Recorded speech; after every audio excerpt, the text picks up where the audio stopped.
Hey there, YouTube. We're going to talk today about USPSA drama. There is some stuff going on, and really, maybe not as much stuff as there should be going on. I don't want to bury the lead. I'll just give it to you right up front. It looks like the board, I don't think they're sitting on their hands. I think they're not wanting to do drastic things, and there's some issues we can talk about. And one of them is Troy. Let's talk about Troy. I got this message here, an interesting message a while back. A lot of you guys are familiar with this issue. Hey, hello, Ben. I was wondering if you'd be able to comment on what is happening with the Flux Raider in USPSA now. To make a long story short, someone at my local club complained when the owner of Flux Defense started shooting his stamped and SBR'd P365 Raider in PCC. Benji's one of those types of new USPSA guys that shows up with a lot of talent and work ethic, and because of this, he was very successful in a short time. He'd almost made it to GM until a recent snafu. The previously mentioned individual decided to try to hamstring Ben and complain directly to Troy, claiming it was an illegal SBR handgun conversion, and Troy is now coming down on our club officials, saying his informal opinion is the Raider does not meet the rule requirements for PCC and is willfully ignoring requests to cite which rules he is using in his decision. Troy is just offering his opinions based on varying degrees of made-up nonsense. D8 special conditions in the rulebook specifically allows SBRs, handguns, to carbine conversions. Yeah. Right, so that's one issue, and that's a true thing that's going on. That guy, Ben G, I believe he posted to Instagram the receipts on this thing. No one can really understand what he's doing wrong. However, this sucks up mountains of time in the USPSA board meeting. Here's one comment that I got about it from another guy. Let me go ahead and read this. They talk about making progress, but then spend a whole ass board meeting arguing about something allowed in the rules because Troy's throwing another temper tantrum. It's ridiculous.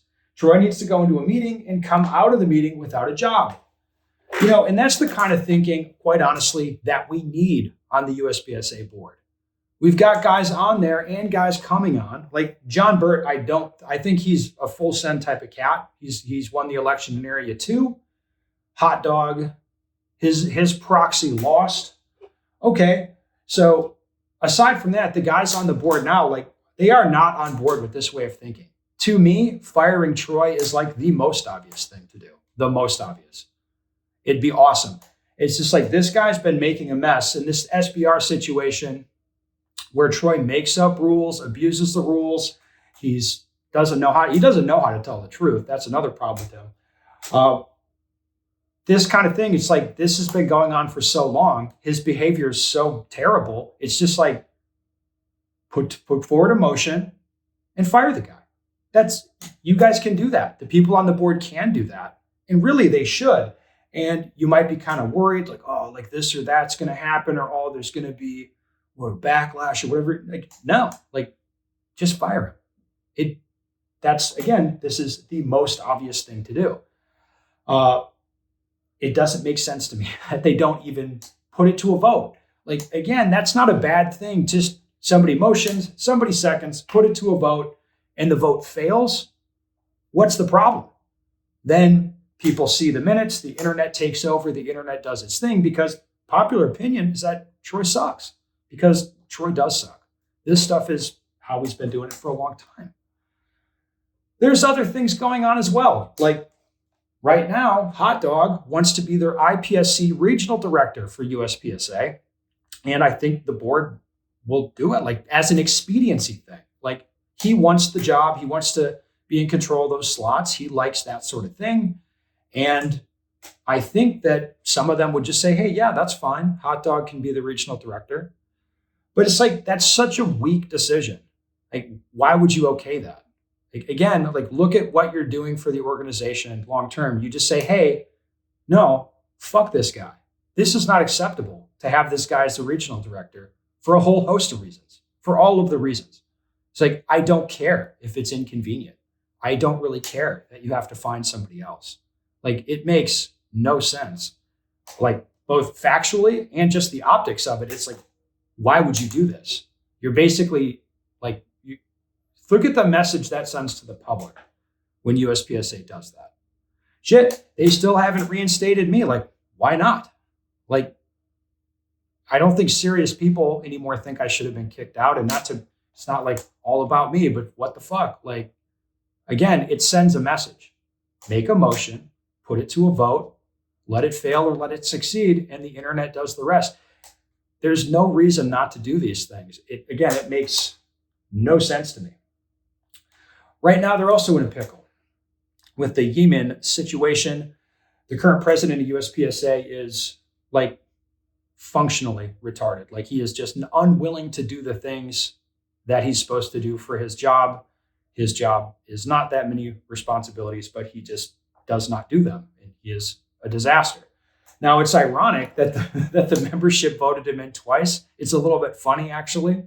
But the fact is, I think they're going to have to remove him because he's just he in a literal sense will not do his job, and that actually obstructs things.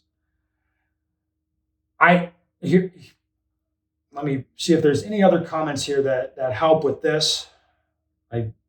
No, I think that pretty much covers it. Oh yeah, Yemen, on the subject of Yemen. Oh, he's fucked, man. The dude's so fucked. Even his biggest supporter, Marcel, was dunking on him in the Discord.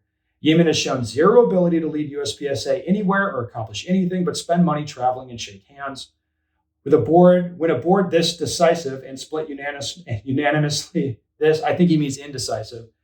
When a board this indecisive and split unanimously votes to vote on a new bylaw to strip him of power, you know that he's fucked up. The dude's cooked. Yeah, that's just the fact. He's like so bad and been so bad that the board's going to have to do something about it. Basically, I think you have a bunch of new guys on the board. We do, like the Area 4 guys new, the Area 3 guys new. Well, Area 7's been there for a while. Area 6 has been there for a little while. And like John Burt, Area 2's coming on, that kind of stuff. The Area 1 guy is a little bit newish still. But look, these guys are in a position to actually make things happen. And you get the sense like they're afraid to do the things. It's like, you guys don't have perfect solution to these problems, but you can definitely send a message. You can be like, nope, we're firing Troy because he's terrible, which he is. Who's going to argue with that? Like, intelligent people are not going to have a problem with you firing Troy, and then it creates a little bit of chaos, and then you can just put somebody in there and hopefully they'll do a better job. And if not, get rid of them too. Like, there's no reason not to do these things. Like, sitting there and playing patty cake with these dipshits like Troy or Jake, like, again, it's mind-blowing to me. It makes no sense really to anyone. A lot of people have taken a lot of time to talk about these issues and push things forward and actually get a new board, which we've got. We've got a new board. So they should do something.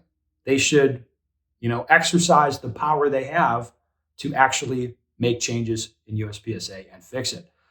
Because right now, it's not like they're just not doing that much. Like, there's new guys on the board that, like, did they motion to do anything? Are they trying to do anything? Like, again, nothing is preventing this. They should just start making stuff happen.